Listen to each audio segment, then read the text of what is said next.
Operation দাওয়াই BJP যে ওষুধে কথা বলে সেই ওষুধে কথা বলতে হবে। কি বলেছেন উদয়ন গুহ? বলেছেন যেখানে দরকার পড়বে সেখানে হোমিওপ্যাথির গুলি, আরো বলেছেন যেখানে ক্যাপসুল লাগবে সেখানে ক্যাপসুল, যেখানে অপারেশন দরকার সেখানে অপারেশন করে বিজেপিকে হটাতে হবে দলীয় সভায়, এমনই হুমকি উত্তরবঙ্গ উন্নয়ন মন্ত্রী। একাধিক সিপিএম পার্টি অফিস ভাঙচুর করা হয়েছে এমনটাই অভিযোগ। যেখানে যেখানে ভাঙেনি সেটাই একটা আশ্চর্যের ব্যাপার। ভাঙেনি কেন? একজন ভদ্রলোককে ওইভাবে আক্রমণ করার পরেও তার পাল্টা রিয়াকশনে যে আরো মনে হয় ভাঙচুর হলে পরে অবাক হওয়ার কোনো ব্যাপার ছিল না। আমি ভাঙতে বলছি না, কিন্তু ভাঙলে অবাক হতাম না। কেন ভাঙেনি সেটাই একটু অবাক হওয়ার মতো ব্যাপার।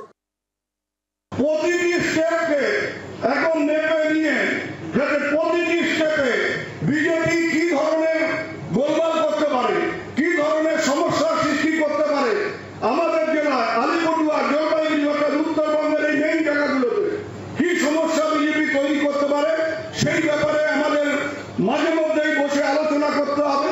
আমাদের কর্মীদের ওয়াকিবহাল করতে হবে এবং তাকে মোকাবিলা করবার জন্য যে যে পদ্ধতি, অর্থাৎ যেখানে ক্যাপসুলে হবে সেখানে ক্যাপসুল, যেখানে ওই হোমিওপ্যাথির গলিতে হবে সেখানে গুলি, আর যেখানে অপারেশনের দরকার হবে সেখানে অপারেশন করে এই বিজেপিকে ঠেকাতে হবে।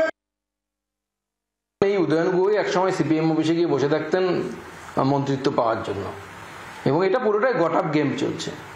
সিপিএম যেহেতু নেই, মানুষের মনেও নেই, বিধানসভার ভেতরেও নেই, লোকসভাতেও নেই, তো স্বাভাবিকভাবে সিপিএমকে এখন আক্রমণ করে তুলে আনার জন্য একটা গট-আপ গেম চলছে। মমতা বন্দ্যোপাধ্যায়ের উদ্দেশ্য হচ্ছে 4-5% হিন্দু ভোট সিপিএমকে দিয়ে কাটা, কারণ পশ্চিমবঙ্গের হিন্দুরা একত্রিত হচ্ছেন এবং দিনে দিনে এই হিন্দু কনসলিডেশন আরও বাড়ছে, বিশেষ করে বাংলাদেশের ঘটনা দেখার পর এবং পশ্চিমবঙ্গে সরস্বতী পুজো বন্ধ হয়ে যাওয়ার পর পশ্চিমবঙ্গের হিন্দুরা বুঝতে পেরেছেন যে তাদের ভবিষ্যৎ বাংলাদেশের হিন্দুদের মতোই হবে যদি না তারা সচেতন হন।